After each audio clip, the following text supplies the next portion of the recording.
Assalamualaikum warahmatullahi wabarakatuh. Hello everyone. Bagaimana nih kabarnya? Semoga tetap sehat and happy holiday. Oke, bertemu lagi dengan saya Harin Mamrul Atul Husna. Pada kesempatan kali ini saya akan mempresentasikan tentang komoditas unggulan. Komoditas unggulan di mana nih? Oke, sesuai dengan domisili saya di Trenggalek, maka saya akan membahas tentang komoditas unggulan di Kabupaten Trenggalek yaitu padi. Oke teman-teman, pembahasan pertama kita adalah tentang latar belakang. Jadi kenapa sih kita perlu membahas tentang komoditas unggulan di Trenggalek padi? Oke, bisa dilihat di PPT bahwa luas dari area Trenggalek itu 12.160 hektar luas area pesawahnya. Jadi, bisa dikatakan bahwa Kabupaten Trenggalek yang memiliki kekayaan alam yang sangat potensial untuk dikembangkan, maka tidak asing lagi bahwa penduduknya memilih sektor pertanian sebagai mata pencaharian sehari-hari mereka. Nah, kan nggak mungkin ya semua ditanam gitu. Jadi untuk di Trenggalek ini tuh masyarakatnya lebih prefer ke komoditas padi seperti itu. Nah, selain itu, perlu teman-teman kalian sekalian ketahui bahwa lembaga kelompok tani di Trenggalek ini sudah cukup berjalan. Dilihat dari jumlah Gapoktan yang mencapai 367 per tahun 2022. Kelompok tani ini tersebar di seluruh wilayah Trenggalek. Keberadaan kelompok tani ini juga menunjukkan adanya support penuh dari pemerintah dan pihak terkait mengenai keberlangsungan pertanian. Komoditas padi yang ada di Trenggalek dibedakan menjadi dua, teman-teman. Ada yang dikembangkan secara konvensional dan juga dengan organik. Nah, yang organik ini contohnya ada pada kelompok tani Ngundi Makmur yang telah mendapatkan sertifikasi organik dari SOS. SOS itu kayak lembaga sertifikat gitu. Jadi ini udah terverifikasi seperti itu. Nah, data terbaru yang telah dirilis oleh pemerintah Kabupaten Trenggalek menyampaikan bahwa sampai dengan tahun 2018, Trenggalek masih memiliki area persawahan dengan luas kurang lebih 12.160 hektar. Area pesawah yang ada mampu ditanami komoditas sebanyak 1 sampai dengan 2 kali, tergantung geografi lahannya. Nah, untuk sisa bulan yang lain bisa ditanami dengan komoditas yang lain seperti jagung, kedelai seperti itu. Jadi menyesuaikan musim.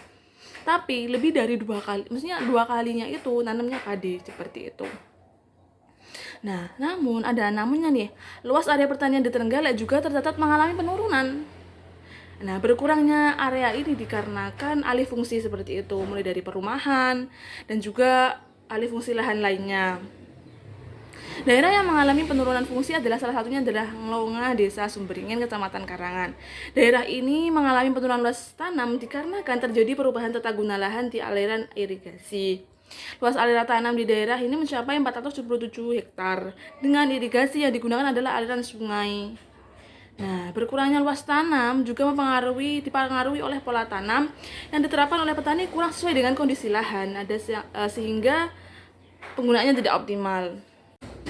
Nah, walaupun ada beberapa daerah yang mengalami alih fungsi lahan, masih ada nih daerah-daerah yang bisa dikembangkan seperti di daerah di Lemwilis itu juga bisa dikelola dengan maksimal dan masih banyak lahan yang bisa dikembangkan dan diolah sebagai lahan pertanian serta ditata untuk menjadi kawasan agrowisata yang memiliki income lebih besar seperti itu. Jadi itu daerahnya agak di gunung gitu, cuma bisa untuk diolah menjadi lahan pertanian.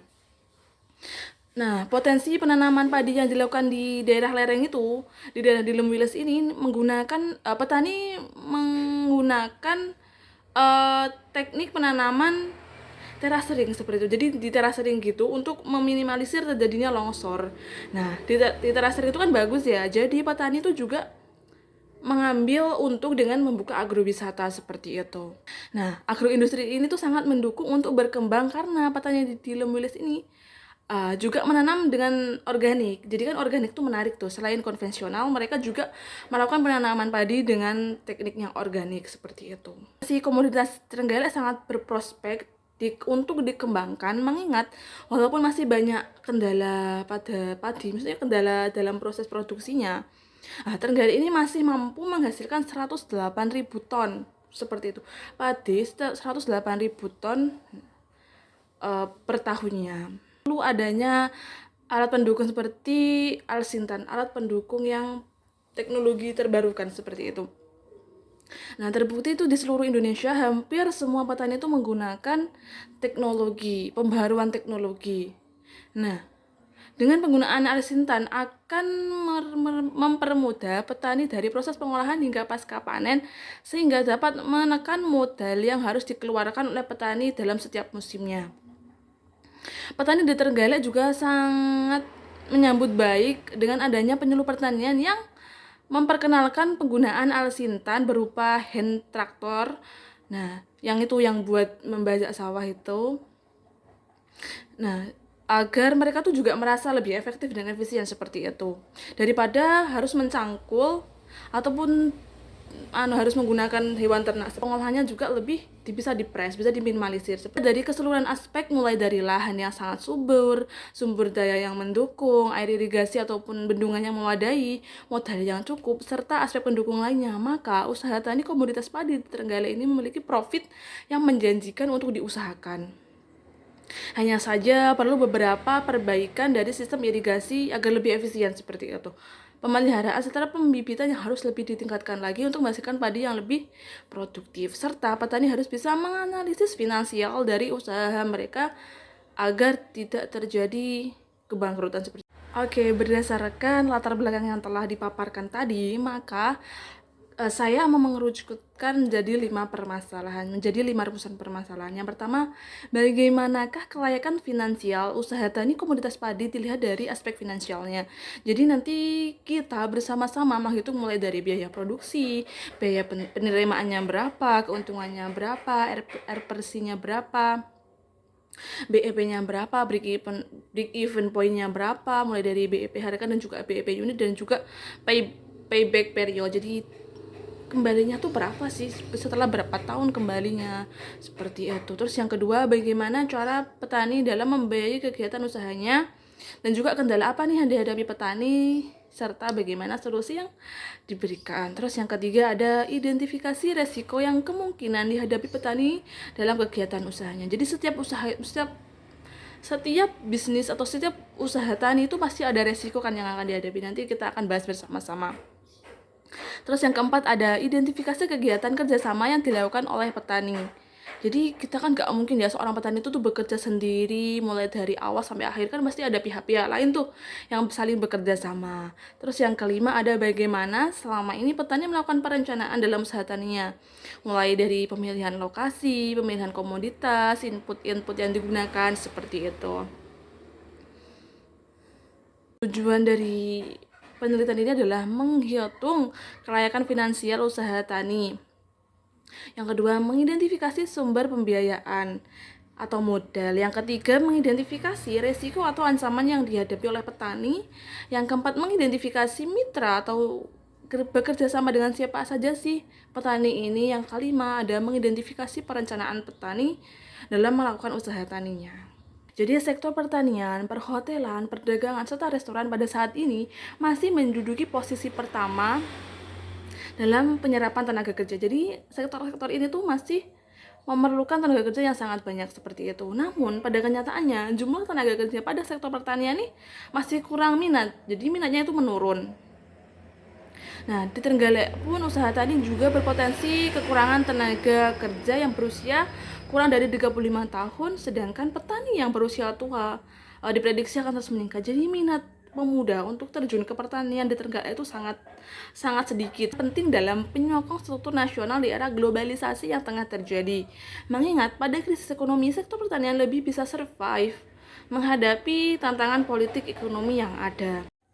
Jadi pertanian adalah suatu kegiatan pengolahan atau pemanfaatan oleh manusia terhadap sumber daya alam yang ada, baik digunakan untuk kebutuhan pangan, kebutuhan industri, dan atau sumber energi. Dan juga usaha tani. Nah, ini usaha taninya nih. Pertanian sama usaha tani kan beda ya. Jadi usaha tani adalah sebuah tindakan bagaimana seorang melakukan pengolahan. Jadi bagaimana seseorang mengolah sumber daya yang dimiliki dengan memperhatikan faktor-faktor pendukung. Nah, sehingga faktor pendukung ini dapat diefektifkan dan diefisienkan sehingga memperoleh keuntungan yang optimal pada setiap musim penanaman. Kabupaten Trenggalek menerapkan berbagai kebijakan guna meningkatkan usaha tani. Penelitian ini itu dilakukan di Trenggalek pada tanggal 29 Juni sampai 3 Juli 2023 dengan melakukan wawancara langsung seperti itu. Jadi saya datang kepada petaninya langsung seperti itu. Nah, kebetulan yang saya wawancara ini menjadi salah satu anggota dari kelompok tani Sempulur di Desa Gundang, Kecamatan Tugu. Seperti yang bisa teman-teman lihat pada PPT-nya nih, ada seperti CV, tapi ini bukan CV, ini cuma berisi tentang, jadi responden ini tuh berusia 52 tahun dengan nama Ibu Siti Munawaroh. Nah, ibu ini telah sudah melakukan usaha tani selama 30 tahun teman-teman, kurang apa juga sudah mendarah daging gitu. Terus setelah beliau tamatan SD, terus jumlah tanggungan keluarga berjumlah 3, status lahan itu milik sendiri, jadi tidak sewa. Jadi kebanyakan kalau di desa itu tanahnya milik sendiri teman-teman, kalau di sini seperti tanah warisan seperti itu. Nah, dengan luas lahan 3.500 meter persegi. Aspek finansial, jadi kelayakan finansial digunakan untuk menentukan layak atau tidaknya suatu usaha dapat ditinjau dari aspek keuangan. Nah, berikut ini ada tabel nih, mari kita baca bersama-sama. Nah, pada tabel yang telah tampil di layarnya teman-teman, kita bisa baca nih. Di tabel itu ada apa saja? Jadi ada mulai dari biaya variabel, biaya tetap, dan juga biaya lain-lain. Oke, kita baca dari sebelah kiri ya teman-teman. Itu ada biaya variabel. Nah, pada biaya variabel ini ada apa saja? Mulai dari benih, pupuk urea, pupuk majemuk, insektisida, dan juga tenaga kerja. Jadi tenaga kerja ini butuh berapa sih? Baik yang dalam keluarga ataupun dari luar keluarga. Jadi untuk mengolah lahan sebesar 3.500 meter persegi membutuhkan benih sebanyak 7 kilo teman-teman. Nah, biasanya tuh di pasaran biasanya benihnya tuh beli pak-pakan gitu ya. Satu pak itu isinya 5 kilo. Nah, 5 kilo itu per 5 kilonya itu 80.000. Jadi kalau 7 kilo biaya yang harus dikeluarin itu 96.000. Terus yang kedua ada urea. Urea itu butuhnya 100 kg. Nah, per 50 kilogramnya itu harganya 200.000 teman-teman. Jadi kalau 100 kilogram, petani harus mengeluarkan uang 400.000 teman-teman. Terus ada pupuk majemuk atau Ponska itu juga 100 kilo.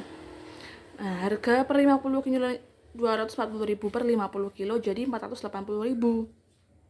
Terus ada insektisida dalam bentuk botol itu 3 botol, tapi dalam semusim ya, nggak sekali. Nah, itu 3 musim dibagi itu satu botolnya harganya 64.000, jadi kalau 3 192.000. Terus untuk tenaga kerja dari luar keluarga itu untuk apa aja, pada kegiatan apa saja kita memerlukan tenaga kerja dari luar. Jadi itu ada untuk persiapan lahan, pas nanamnya, pas ada nyulam itu ada gulma ya, itu disulam gitu loh ya. Terus ada pemupukan dan juga pemanenan, itu 15 orang teman-teman.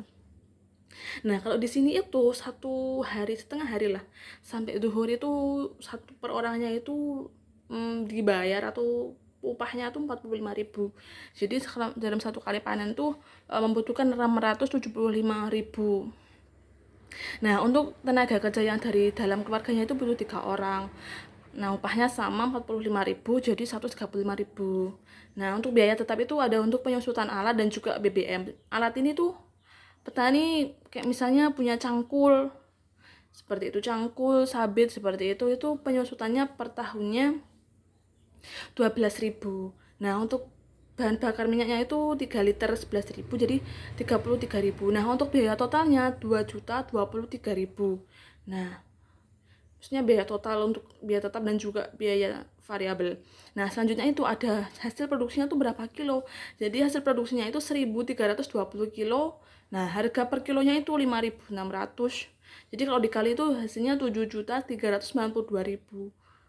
Nah, yang diterima petani sebesar itu tuh 7.392.000. Nah, setelah dikurangi dengan biaya-biaya, sisa berapa nih pendapatannya? Nah, sisanya 5.369.000 seperti itu. Ada rumus total biaya.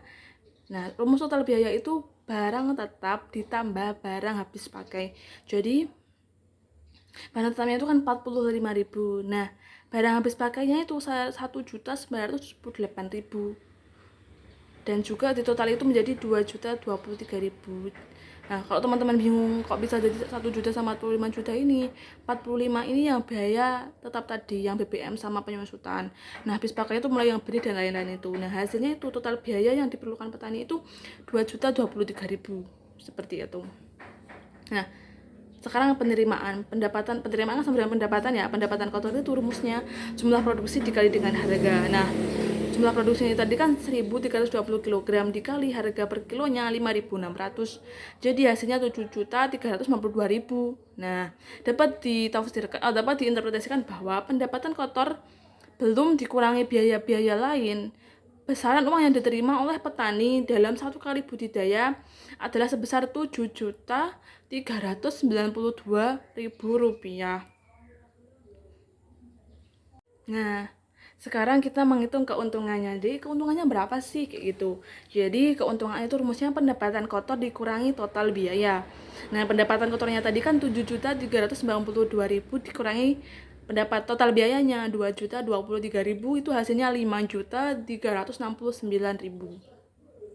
Nah, jadi keuntungan yang diperoleh pada pembudidayaan padi setelah dikurangi dengan biaya-biaya, maka laba bersih yang diterima oleh petani adalah 5.369.000. Nah, sekarang R ratio, current ratio. Jadi rumusnya itu penerimaan dibagi total biaya. Penerimaannya tadi kan 7.392.000 dibagi dengan 2.023.000, hasilnya 3,65. Nah, 3,65 apa sih? Jadi berdasarkan hasil R per C di atas menunjukkan bahwa lebih dari 1. Kan 3,65 lebih dari 1 ya teman-teman. Nah, kalau lebih dari 1 itu, maka usaha tani komoditas padi ini dinyatakan untung. Jadi itu petani untung gitu, nggak rugi. Nanti kalau misal dihitung rasionya itu kurang dari 1, maka itu rugi. Karena ini lebih dari 1 sampai 3 ya teman-teman, berarti ini kan untung seperti itu. Nah, break even point unit dan harga. Yang pertama ini break even unit. Itu rumusnya jumlah biaya bagi harga jual. Jadi jumlah biayanya kan tadi 20.023.000 dibagi harga jualnya 5.600. Jadi BEP unitnya itu 361 kilo. Nah, jadi titik impas atau BEP yang harus dicapai oleh petani dalam produksi untuk menutupi biaya yang dikeluarkan adalah dengan memproduksi minimal 361 kilo, maka akan terjadi titik impas. Jadi tidak untung dan juga tidak rugi saat petani bisa mencapai 361 kilo. Nah, punya yang kita tadi kan jumlahnya 1.320 kilo ya.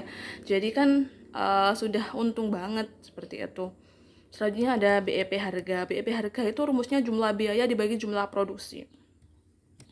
Jumlah biaya tadi kan 2.023.000 dibagi 1.320 kilo. Jadi muncul harga Rp1.532. Jadi BEP harga yang ditetapkan petani adalah dengan harga Rp1.532.000 per kilonya, sehingga terjadi titik impas. Jadi mungkin kalau saat harga pasarnya lagi turun banget gitu, dapat harga 1.500 sekian, itu udah untung seperti itu. Udah untung sih, udah impas, udah BEP, udah titik impas.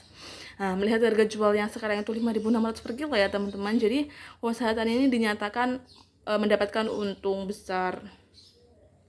Nah, payback period. Jadi dalam berapa tahun sih investasi ini kembali uangnya, dalam berapa tahun seperti itu.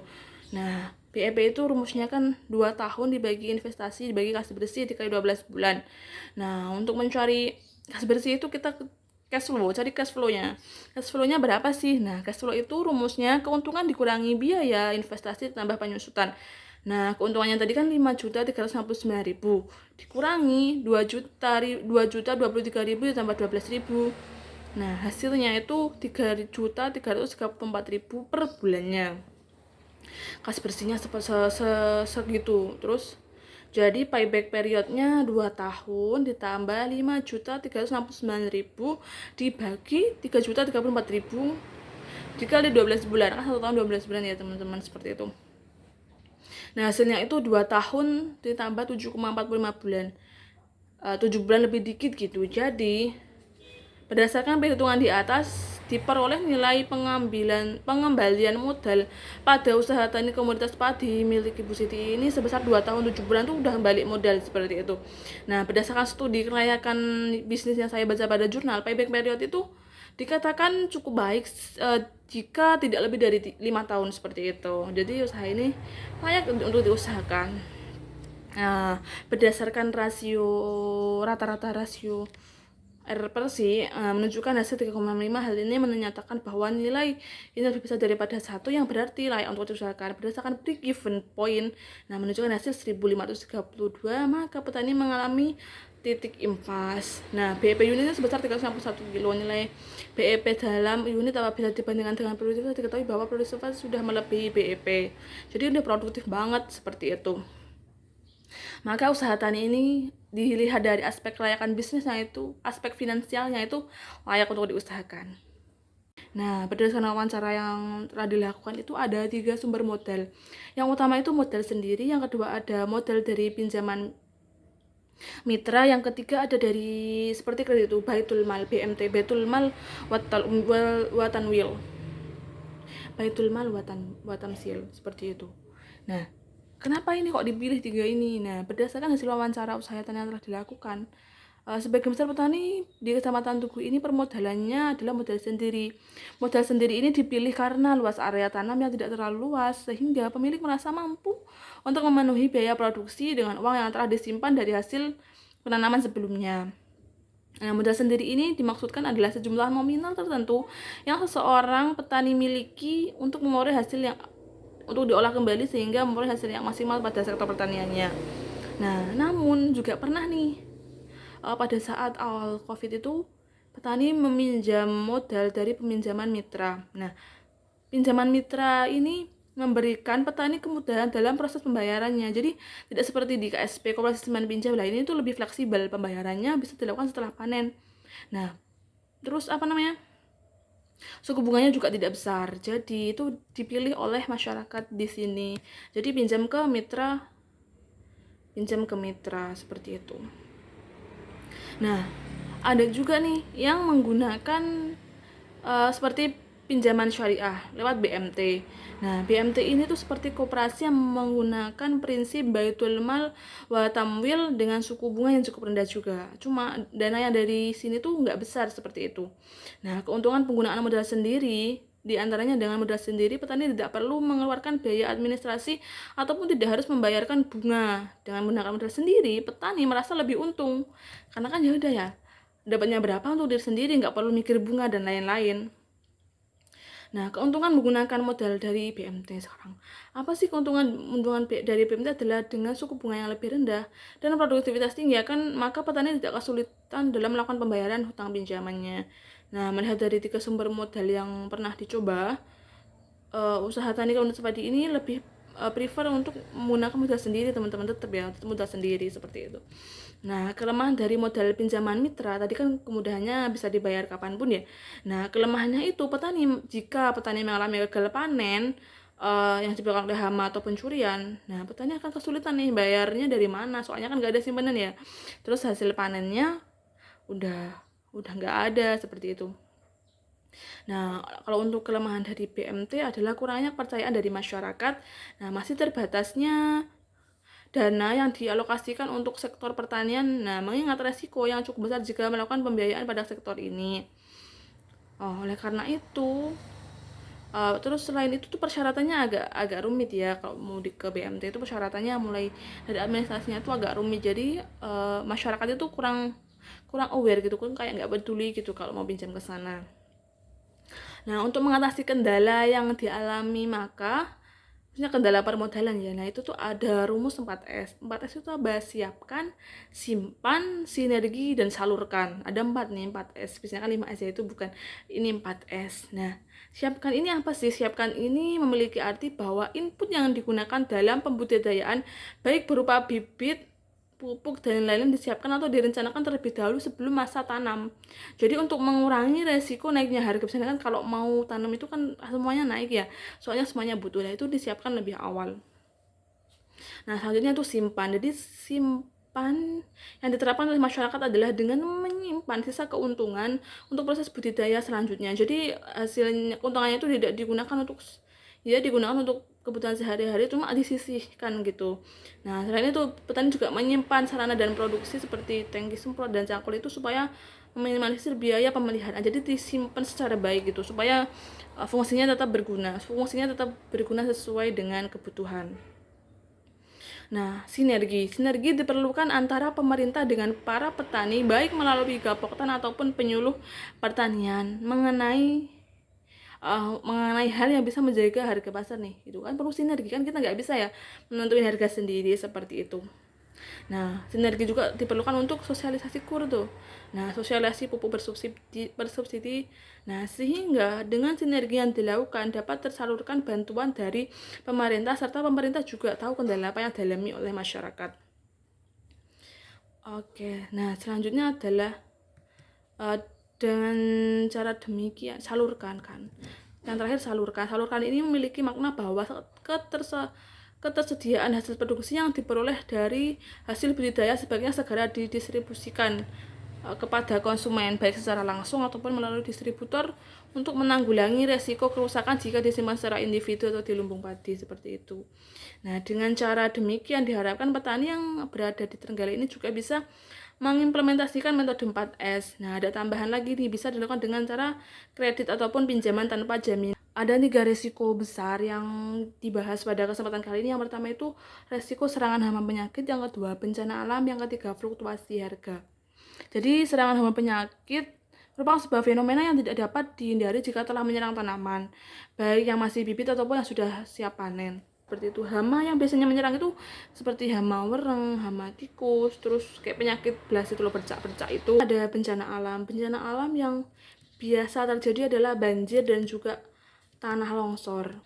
Mempengaruhi fotosintesis tanaman, jadi akan bisa berpotensi pada gagal panen. Pasti harga yang ada di pasar kita kan tidak bisa mengendalikan. Petani bahkan terdapat resiko harga yang harus ditanggung sendiri jika harganya jauh lebih murah dibandingkan harga yang diterima petani. 4 solusi yang bisa dijalankan oleh petani. Yang pertama itu melakukan adopsi, pengolahan dan juga teknologi. Yang kedua, pengendalian hama.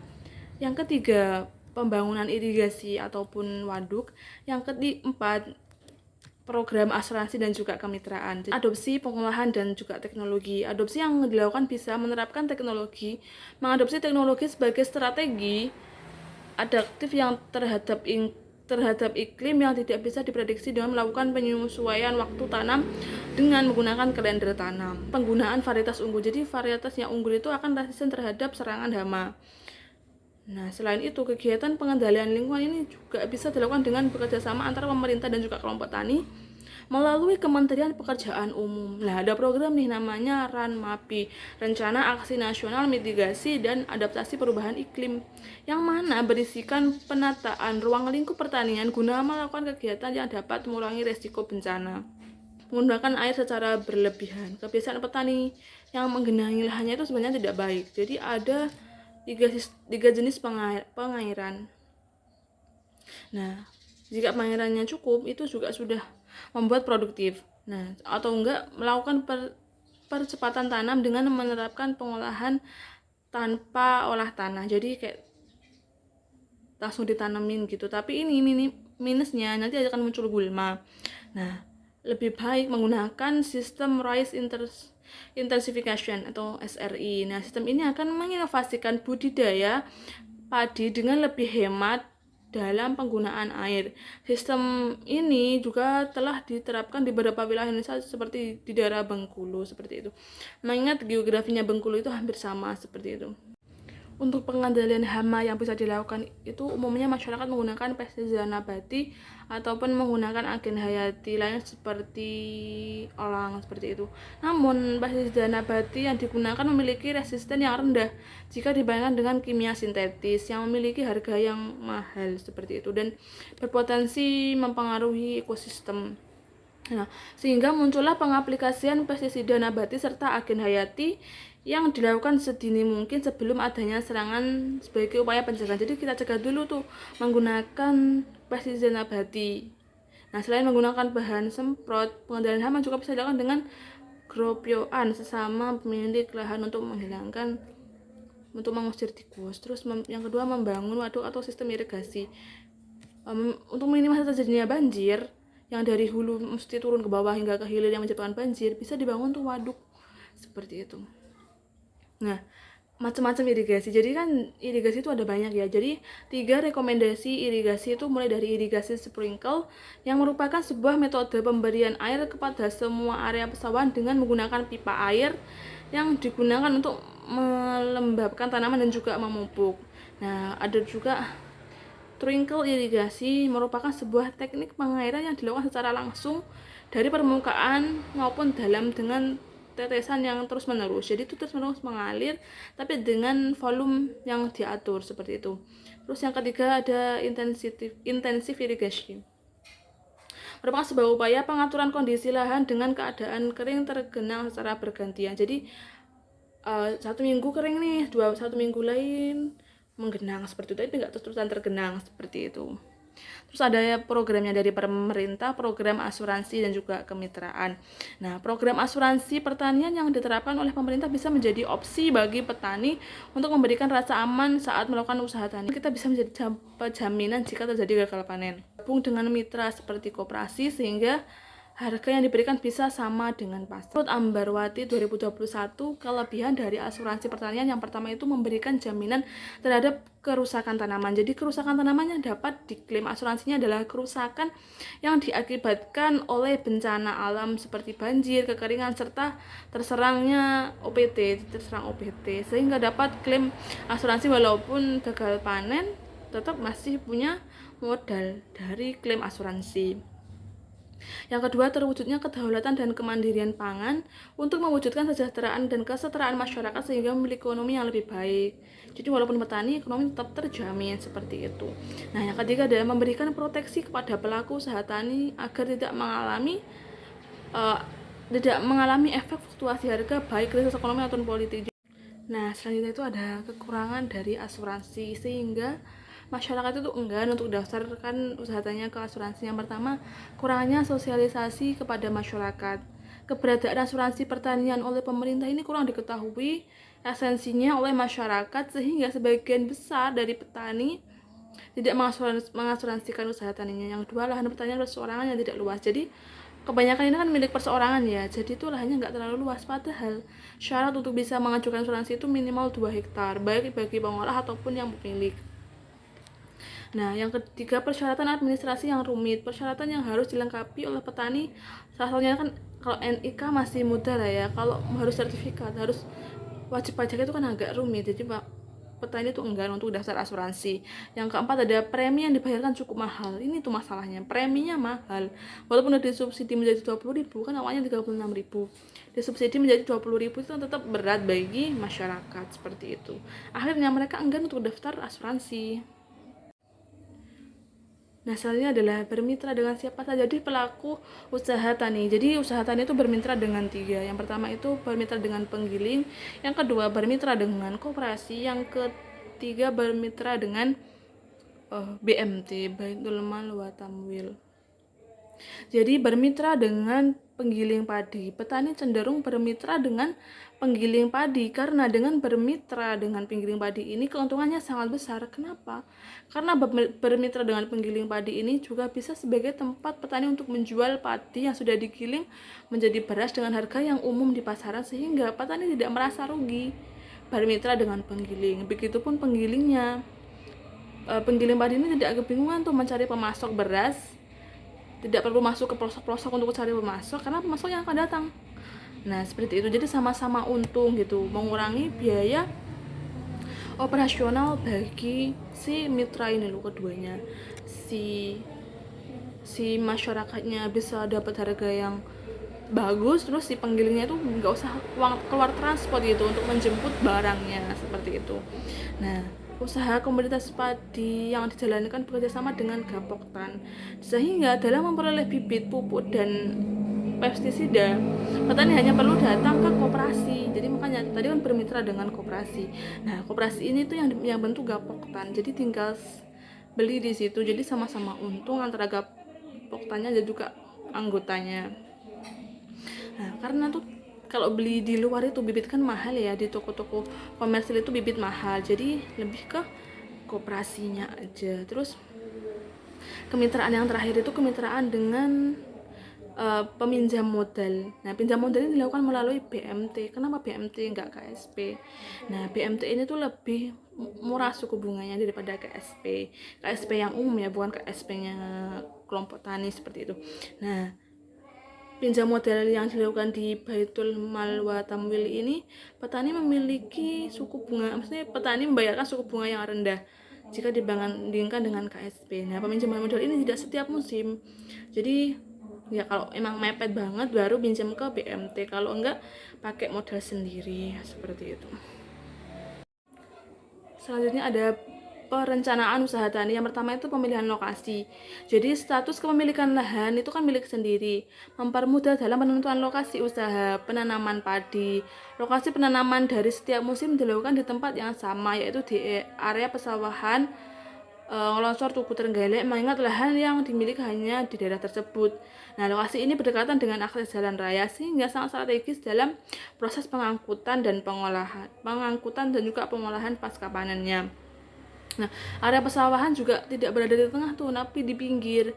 Jadi aliran irigasinya tuh dapat terus seperti itu. Nah, hal ini sangat menguntungkan bagi usaha tani padi yang diusahakan. Geografis dari lahan ini juga tidak terlalu di gunung, tapi di pas-pasan gitu.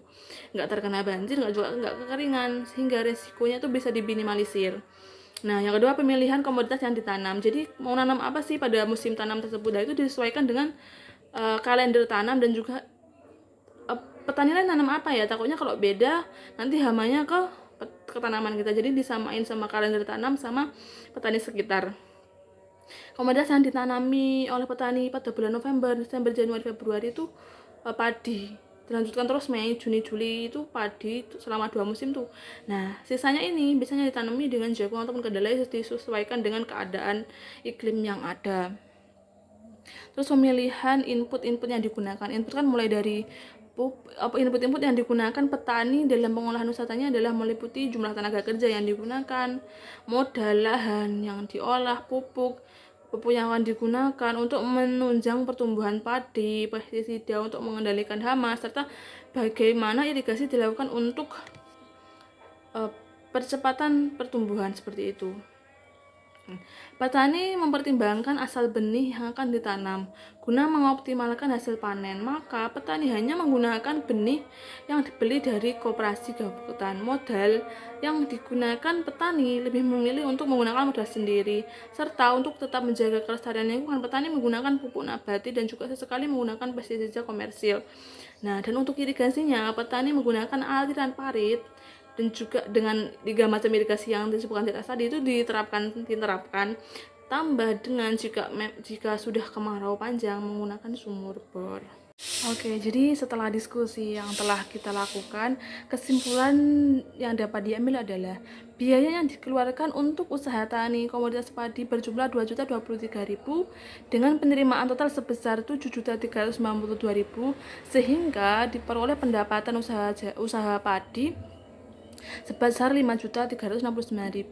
Nah, usaha tani komoditas padi ini setelah diteliti layak untuk diusahakan berdasarkan 2 kriteria kelayakan, yaitu air bersih dan juga BEP. Nah, air bersihnya kan lebih dari 1. Tadi besarnya 3,65 dan BEP harga sebesar Rp1.532 dan juga BEP unitnya 361 kilo dengan pengembalian biaya investasi selama 2 tahun 7 bulan. Nah, sumber modal yang digunakan petani dalam usaha tani komoditas padi ini adalah dengan menggunakan modal sendiri. Resiko usaha tani yang dihadapi adalah serangan hama penyakit, fluktuasi harga, dan juga bencana alam. Cara menanggulangi dilakukan dengan mendaftarkan asuransi, penggunaan varietas unggul, serta melakukan adopsi teknologi dan juga pengolahan. Serta kemitraan yang dilakukan itu adalah bermitra dengan penggiling, koperasi, dan juga Baitul Mal. Nah, serta yang paling penting itu perencanaan usaha tani sudah dilaksanakan dengan baik sesuai dengan keadaan lahan dan juga permintaan pasar. Kesimpulannya jadi kesimpulan tersebut. Nah, selanjutnya saran seperti apa sih yang bisa diterapkan seperti itu, yang bisa untuk bahan perbaikan. Jadi saran yang bisa diterapkan untuk memperbaiki usaha tani padi yang dilakukan adalah pemerintah bisa lebih lebih disosialisasikan lagi pentingnya mendaftarkan asuransi untuk memberi perlindungan pada usaha tani. Penyuluh pertanian bisa memberikan pembelajaran mengenai berbagai varietas padi yang bisa dibudidayakan oleh petani. Sarannya Gapoktan bisa lebih peran aktif tuh, Gapoktan yang lebih dekat dengan petani, lebih mensosialisasikan lagi tentang 4S tadi dan juga pentingnya asuransi. Oke teman-teman, cukup pemaparan materi pada kesempatan kali ini. Semoga bisa bertemu pada lain kesempatan. Terima kasih telah menonton. Wassalamualaikum warahmatullahi wabarakatuh. Bye bye.